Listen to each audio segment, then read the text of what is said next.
Buenas tardes, queridos alumnos de la octava generación del Seminario de Titulación en Línea, Políticas Públicas para el Sector Agropecuario en México. Vamos a utilizar esta sección de la videoconferencia para dialogar con ustedes. Ojalá hubiera más gente ahorita ya con nosotros. Tenemos a Guillermo Centeno, a Mateo, a Karina y ojalá que otros compañeros ahorita se conectaran. Vamos a recibir ya sea por vía chat sus inquietudes, sus preguntas, y luego también si ustedes tienen micrófono, pues también podríamos escucharlos directamente. Bueno, vamos a presentarnos nuevamente: el doctor Tomás Martínez Saldaña, titular del seminario; la doctora Enriqueta Tello, una tutora de ustedes; la doctora Roxana Mondragón y la doctora María de Jesús Santiago, que está con nosotros como especialista en este tema del Tratado de Libre Comercio y Soberanía Alimentaria. Bueno, una servidora, Ana Orozco, coordinadora del seminario. Me da mucho gusto que se hayan dado este tiempo para despedirnos, para recibir de ustedes alguna opinión del seminario, para consultar sobre algún aspecto del módulo 3 de Políticas Públicas en la Globalización que les interese en lo particular. También están libres de preguntar alguna cuestión. Y bueno, yo quisiera iniciar esta discusión, esta segunda parte de la discusión, preguntando a los especialistas sobre el programa PESA, porque bueno, tengo entendido que es un programa dirigido a agricultura familiar o pequeños productores, pero no sé si ha habido alguna evaluación de este programa, auspiciado por la FAO, si lo ha habido, o cuál será el futuro de este programa. Buenas tardes todos, un placer. Yo quiero felicitar a todos los participantes del seminario que llegaron ya al final del mismo. Esto es para nosotros de mucho orgullo. No tuvimos ningún alumno que se haya retirado en el proceso y que todos acabaron felizmente. Unos con mayor provecho que otros, por supuesto. Unos le dedicaron mucho tiempo al seminario, 40 horas casi a la semana. Otros le dedicaron 10, 8, pero en fin, de todos modos creo yo que aquí, de acuerdo a la evaluación de las tutoras, podemos hablar de que estamos acabando felizmente y eventualmente nosotros estaremos entregando la evaluación final al Centro de Educación Continua para que con esta evaluación nuestra se inicie el proceso de tramitación del título. A mí me dio mucho gusto ver que salió en los temas, en la discusión, el PESA. Y muchos de ustedes, conocedores del PESA de una manera muy cercana, hicieron una serie de señalamientos que son tristes, pero hay que ser claros. El PESA, en el ámbito de la Secretaría de Agricultura, empezó a tener una serie de manejos que no estaban programados. Por decirlo de una manera muy clara, la corrupción. No quiero yo decir que México sea corrupto, no. Ya sabemos aquella plática que a Gómez Morín le dijeron que él fue el fundador del Banco Nacional de Crédito Agrícola en el año 1920.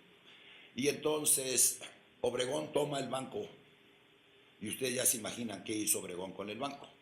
Tomó todo el dinero del banco y se lo prestó a sus familiares. Cuando le preguntaron a Gómez Morín años después que qué pensaba de la banca nacional agropecuaria, dijo: fue una niña muy bonita que emputeció. Y estamos hablando de hace muchos años. ¿Qué fue lo que pasa? ¿Por qué no suceden estas cosas en los programas más bien elaborados, más corregidos, más manejados a nivel internacional y nacional? Yo creo que aquí falla la parte humana y falla la parte de estructura social, falla el Estado. Y tenemos que decirlo. Nosotros hay que valorar estas cosas. El PESA es un instrumento maravilloso para acabar la marginación y el hambre, pero no puede manejarse con corrupción. Bueno, doctor, sí, realmente, si se habla de corrupción, creo que no solo está en PESA, ¿verdad? Pero Por supuesto. se supone, sí, hay que mejorar esa cultura, ¿verdad? Porque este programa realmente como fue estructurado y con los objetivos que llevaba, si se hubiera llevado a cabo como tal, pues hubiera realmente sacado de la pobreza a muchos de esos más de 56 millones de mexicanos que ahora están en pobreza, ¿verdad? Porque el programa precisamente tiene una forma donde trata de crear desarrollo sustentable, no de estar dando dádivas a la gente y manipulando a la gente. Si el programa realmente se hubiera desarrollado con los objetivos que llevaba, pues otro México estaríamos viviendo ahora, ¿verdad? Es lo que puedo decir sobre este programa y bueno, espero que los alumnos sigan considerando este tipo de programas y apoyando y desarrollando ideas sobre esta línea, ¿verdad? Bueno, yo quisiera rescatar el PESA como tal, planteado como programa, hacer esa diferenciación que se ha hecho.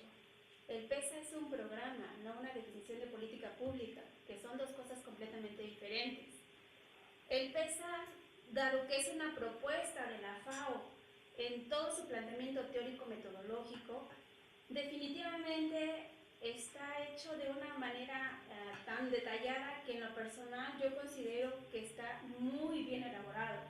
Desafortunadamente, el proceso de pasar lo teórico y lo metodológico a lo práctico, no hubo la capacitación adecuada personal para poder llevar a cabo de manera puntual y alcanzar los objetivos planteados. Por supuesto, el presupuesto que se dio y se destinó a este programa fue importante. Los resultados no fueron de esta misma magnitud. Hay varios estudios. Al ser un programa propuesto por la FAO, en donde la FAO tiene que estar comprobando sus resultados, es obvio que hubo evaluaciones en los diferentes estados de la República y en los programas piloto donde se empezó a llevar a cabo. Pero creo que hay una parte importante en términos de la operación del programa. En esta parte operativa, dado que tampoco se hubo esa capacitación en términos del personal que lo llevó a cabo, pues ahí yo creo que es donde entra, y que ustedes comentaron también, quiero resaltar la parte de la ética profesional. Creo que es imprescindible que tengamos ese compromiso, porque el programa PESA como tal se prestó a los convenios establecidos con ciertas compañías, con ciertos proveedores, que definitivamente no era el material que se requería, y entonces se cumplían expectativas y proyectos que no eran acorde nuevamente a las necesidades de la gente. Entonces yo creo que... Permítame que le interrumpa, doctora. Entonces, ¿usted cree que el PESA no propicia un desarrollo endógeno? Está planteado, pero como tal no se llevó a cabo. En muchas de las experiencias no se llevó a cabo el desarrollo endógeno. El planteamiento es maravilloso, porque no solamente habla del desarrollo sustentable, habla del desarrollo humano, que es un eje fundamental que se establece dentro del PESA y se remarca con mucho detalle durante su planteamiento. En la práctica no se logra. Ajá, sí. Bueno, a ver, PESA es un concepto, se llama Programa Estratégico de Seguridad Alimentaria, y la FAO tiene ese programa en muchos países. Entonces, el concepto lo trae a México en 2002 y busca interlocutores, o sea, ¿quién puede ser? Es Zagarpa, es el Sol, es Economía. Entonces, se ponen de acuerdo en que Zagarpa tomaría este programa. La operación de FAO, los recursos que usa, una parte viene de las contribuciones de los países miembros, pero otra parte muy importante, y aquí en PESA es fundamental, los recursos son del gobierno mexicano. Entonces se los da, le dice, sí, estoy de acuerdo en ese concepto, vamos a implementarlo. Y entonces empieza el PESA, bueno, nada más para hacer una síntesis muy rápida, forma las agencias de desarrollo rural, las famosas ADRs, y es en donde empiezan los problemas. Hay dos evaluaciones de PESA, uno hecho por la Universidad del Estado de México y otra hecha por Coneval. Yo les recomiendo, si no han leído la evaluación hecha por la Universidad del Estado de México, que la lean, porque pone al descubierto la forma en que se operó, se implementó con todos los déficits que ya han mencionado y los que ya conocen los alumnos, muchos déficits de implementación, y que dio lugar a esas redes de corrupción, que ya no son secretos, ya son bastante conocidos. Entonces, pero hay problemas desde el concepto mismo que debería prevalecerse, porque dice seguridad alimentaria, pero al parecer no se ha hecho tal. Por ejemplo, se está produciendo lechuga en donde ni siquiera comen lechuga, ¿no? Entonces, era un concepto en donde iban a los huertos familiares, se debería hacer un diagnóstico de qué necesidades tenían, qué deberían producir, y en una decisión conjunta, la familia debía decir, yo aquí consumo tal cosa y no la tengo, por lo tanto tengo que producir. En la evaluación del Estado de México se constata que la autosuficiencia no se ha ganado, o sea, no ha mejorado considerablemente la autosuficiencia, es decir, lo que PESA debía hacer, eso de estrategia de soberanía alimentaria, no lo ha logrado, por diferentes razones. Una, de que no está atendiendo a lo que producen esas familias y lo que deben estar produciendo. No se está atendiendo. Es decir, el concepto se ha distorsionado. O sea, no ha habido un trabajo local. Exactamente. Endógeno, sí. de comunitario. Claro, porque eso es mucho trabajo. Se importa, claro, se importan las soluciones. Sí, lo más fácil, lo que el técnico de la EDR dice, esto, pues esto. Ay, pues esto que me sobró de aquí, pues para acá, ¿no? O yo soy especialista en eso, ponte a producir eso, ¿no? Entonces, ese problema de implementación ha estado presente prácticamente en todo, lo detecta la Universidad del Estado de México. Y luego de que ellos midieron con unos indicadores cuánto consumía de huevo antes, cuánto consume ahora, cuánto consumía de carne tal, cuánto consume ahora. Entonces, del patrón básico de consumo que tenía, qué tanto ha cambiado. Y se constata que no fueron muchos los cambios, no han sido muchos los cambios, ¿no? Entonces, si lo vemos en estricto sentido por ahí, pues los objetivos del PESA, pues no se han visto tal. Hay unas experiencias interesantes en el estado de Guerrero. En el estado de Guerrero, que hay que ponerle el ojo ahí también, hay aspectos interesantes con un trabajo comunitario muy interesante, en donde yo creo que eso ha faltado en otros lugares, que he llegado a decir, PESA ADR, yo tengo un convenio, hago esto, quiero esto, se hace esto, ¿no? Independientemente de si es lo que necesitas o no necesitas. Entonces, el concepto es brillante, ¿sí? O sea, no es impecable. Pensar en el concepto de PESA es impecable. Los problemas han sido en la implementación, en la participación de la familia, en considerar la heterogeneidad que persiste en todo el agroamericano, en las diferentes regiones. Entonces, es un problema de implementación y de vigilancia, evaluación permanente para saber en dónde corregimos. Pues muy bien, Sí, la doctora nos ha hecho una síntesis y yo quisiera regresarle la voz a los alumnos. Y entonces, sí, por favor. no sé si Karina puede hablar ahorita en este momento. No, solicita voz, pero no tiene micrófono. Bueno, ok. A ver, Karina, por favor, si puedes escribir en el chat. Un mensaje, aunque sea. Mientras Mientras lo escribe, yo nada más quisiera ya sintetizar mi despedida, agradeciendo a todos los muchachos, a todos los alumnos, a todos los académicos su participación. Qué bueno que ya hemos terminado y que ahorita precisamente el culmen de PESA nos obliga a pensar a revalorar lo que la doctora nos dijo. Hay que pensar en cuáles son las políticas de Estado para la agricultura. Hay que pensar cuáles son las políticas públicas para la agricultura. ¿Por qué? Porque si las tenemos o las importamos, no necesariamente son las mejores. Otro elemento sustantivo, si no hay involucramiento personal, si no involucramos a los productores, estamos fallando totalmente también en el ámbito de la política pública. Sí, a ver, sí. Guillermo Centeno pregunta, ¿podría considerarse que el PESA fue un gasto para el gobierno y no una inversión? Se ha visto que muchos de los proyectos persistieron mientras hubo subsidio. al no ser rentables tampoco no fueron sostenibles.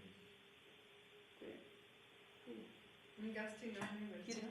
con- Sí, bueno, yo creo que la corta vida de los proyectos, y no solamente en PESA, pero en muchos de los proyectos que se implementan en el campo mexicano, son la prueba de que se hacen sin la participación de los interesados.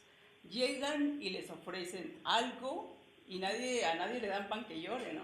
Entonces lo aceptan, pero sin que eso necesariamente estén convencidos de que eso es lo que deben hacer y que deben cuidarlo, y que si van a apoyarlos por un año, es por un año, no van a estar toda la vida. Entonces es fundamental la participación de los interesados, de los productores, pensando siempre en que van a recibir un apoyo, pero un apoyo limitado temporalmente y que después ellos deben continuar. Y eso significa que deben tener intereses para poder continuar. Entonces, eso de que los proyectos no sobrevivieron, de que se gastó y no hubo resultados, ese es el indicador triste de que no se están haciendo bien las cosas. Y eso se observa, como digo, en muchos de los programas públicos que existen en México. O sea que la respuesta sería sí, fue más gasto Fue que más inversión. gasto que inversión. Sí. Para Guillermo. Sí. Pienso que en la mayoría de esos proyectos no hay lo que es muy necesario para generar el desarrollo sustentable, que es la evaluación participativa en inicio, para implementar un proyecto y luego involucrar a las comunidades y llegar concretamente a las necesidades específicas que esa comunidad tiene, para que ellos se sientan involucrados, e independientemente de que el gobierno los siga apoyando o no, ellos sigan trabajando en estas líneas, ¿verdad? Claro. Es lo que pienso. Yo quisiera retomar un punto que comenta la doctora Santiago, en términos de que, en términos general, la evaluación del PESA como tal, a lo mejor no se obtuvo los resultados esperados, pero definitivamente hay comunidades en donde el PESA realmente sí tuvo un impacto importante, pero no precisamente por la forma en cómo se implementó desde las agencias de desarrollo rural, sino porque hay un trabajo de base de las comunidades, en donde cualquier proyecto que llegue es auspiciado por esta organización local, y entonces potencializan el trabajo. Y entonces eso es lo que ha pasado en muchas regiones del país. Ha ocurrido en Puebla, ha ocurrido en Chiapas, y las réplicas, aunque sean minúsculas, lo que sí nos demuestra es que el trabajo comunitario es el eje fundamental para el desarrollo de cualquier proyecto. Si bien es cierto, hay una estructura teórico-metodológica que es fundamentada por quien lo está implementando, el trabajo de base fortalece toda esa estructura. Y Sí. ahí es donde justamente la experiencia se vuelve muy rica, se vuelve muy constructiva, y en ese sentido creo que es lo que en las evaluaciones no sale, no se dice por qué realmente son exitosas. No se rescata y no se señala que es el trabajo de la comunidad que se ha desarrollado durante muchos años lo que hace posible que cualquier programa pueda ser exitoso. A ver, sí, justamente ese punto de la participación de la comunidad es lo que yo resumí como participación de los actores. Y yo creo, aquí un poco nada más como un concepto que quiero lanzar, todo ese análisis de los proyectos donde se evalúa la participación de los actores se puede hacer con los principios teóricos de la acción colectiva. Entonces, eso nos va a ayudar a entender cómo se involucran los actores, de qué manera se apropian del proyecto, le dan vida y lo continúan, con y sin apoyo externo. Pero, a ver, yo quisiera saber si esta participación de los actores es un indicador de evaluación del programa. Según, es que hay muchas evaluaciones, el evaluador define qué indicadores va a tomar. En esa del Estado de México sí cuentan la participación. Y Que es previa, no es fruto del programa. Es previa y ¿verdad? durante. Sí, Ajá. Sí. O sea, ya existía. Sí. Pero sí, por favor. Tenemos dos participaciones. La primera de K. Ramón. Dice, Karina. Dice, considero que existe falta de ética de los profesionales en proceso de implementación, ya que existen muchos elefantes blancos, Sí. pero sobre todo en el seguimiento de los proyectos. Si no existe un compromiso por parte de profesionales y productores, no se puede dar el desarrollo de las comunidades, aun cuando se representen programas excelentes. Totalmente de acuerdo. De acuerdo, Sí. totalmente, muy bien.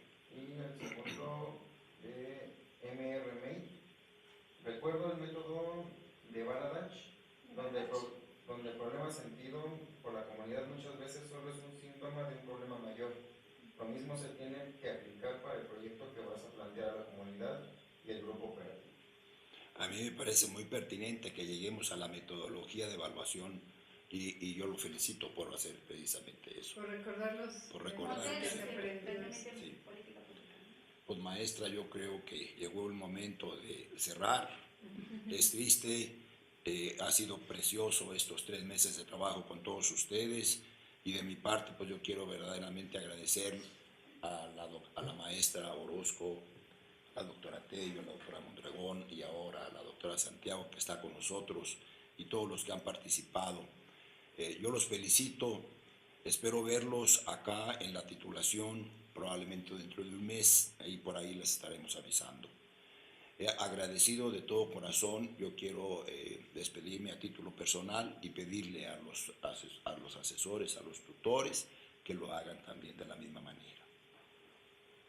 Sí, de doctora Mondragón, ¿quiere iniciar? Sí, bueno, quiero felicitarlos a todos por haber llegado hasta este nivel, ¿verdad?, del seminario. Veo en el foro de despedida que están muy entusiasmados y ese entusiasmo se debe a toda este empeño que tuvieron por estos 3 meses, que parece un corto tiempo, pero como ustedes vieron fueron intensivos. Y los felicito por este logro que tienen hasta hoy, ¿verdad? Pues yo me uno a las felicitaciones porque me parece que no es fácil llevar una carga de trabajo cotidiana y además hacer este esfuerzo, pero además creo que valía la pena, ¿no? Después de varios años de que algunos de ustedes han egresado, pues creo que el esfuerzo ha sido muy fructífero, pero además también quiero agradecer porque sus participaciones son muy ricas. El hecho de que ustedes pertenezcan a diferentes generaciones nos da la posibilidad de conocer cómo en el ámbito de la política pública tenemos experiencias diferenciadas. No es lo mismo hablar de uno de ustedes que recién egresó hace 5 años con un planteamiento de política pública que es diferente a personas que tienen más de 20 años de haber egresado. La política ha ido cambiando en el tiempo y entonces cuando estamos hablando de un tema en común, nuestras experiencias personales y de vida nos apuntan a que han sido de manera diferente. En nuestras propias comunidades lo vivimos de manera diferente. Puede ser que trabajemos, y ustedes lo pusieron en los diferentes foros, trabajan en zonas de desarrollo agrícola, en zonas de alta productividad, pero son originarios donde el sustento ni siquiera se alcanza a tener esa base de alimento en sus comunidades. Entonces, para mí, de verdad, quiero agradecer estas grandes experiencias de ustedes porque nos enriquecen, nos fortalecen y nos dan la posibilidad de visualizar estas cortes en el tiempo y de política pública que van delineando y nos permiten ir entendiendo cómo se ha ido construyendo. Y entonces, pues, mi agradecimiento, mi felicitación por todo este esfuerzo, entusiasmo que ustedes mostraron durante estos 3 meses y pues también será un gran gusto poder conocerlos el día de la lectura de su acta. Muchísimas felicidades y muchas gracias a... No, Pues, gracias a ustedes. Yo también reconozco como nuestro equipo de trabajo que trabajamos con pues ya profesionistas, porque aunque no tengan el título es gente que tiene una madurez profesional, no son recién egresados, no son estudiantes, es otro perfil de gente adulta, con experiencias diversas, y eso hace que nuestro seminario tenga otro tono, ¿no? De más, pues ya se habla desde una experiencia vivida, y creo que eso también lo hace diferente, lo hace muy enriquecedor. Pues yo quisiera agradecer también sus comentarios en el foro de despedida, ojalá los que no hayan podido entrar que lo hagan estos últimos 2 días. y agradecerle pues, su participación a la doctora María de Jesús Santiago, que nos ha acompañado aquí brillantemente en esta sesión. Y pues corran la voz, avísenle a todos sus colegas que no se hayan titulado, que estamos por iniciar otro seminario en septiembre y ya daremos aviso. Al doctor Martínez Aldaña, pues a pesar de la situación de salud que está viviendo, le agradecemos que esté aquí con nosotros, como siempre. Gracias. A sus órdenes. El seminario. Muchas gracias. Sí. Muchas gracias. Sí, la doctora Santiago quiere. Bueno, yo me uno a las felicitaciones porque están concluyendo un taller de 3 meses, según tengo entendido, ¿no? Y yo creo que ustedes en el campo tienen un cúmulo de experiencias que también nos deberían comunicar y hacer partícipes, porque en esa retroalimentación, en este intercambio entre la práctica y la teoría, de ahí es donde sale el aprendizaje. Y necesitamos que nos compartan todo lo que han vivido, que es fundamental, y pues muchas felicidades de que estén terminando este ciclo y pues muchas felicidades y mucho éxito para sus actividades. Gracias. Muchas gracias. Buenas noches. Bye. Buenas tardes, gracias. Gracias.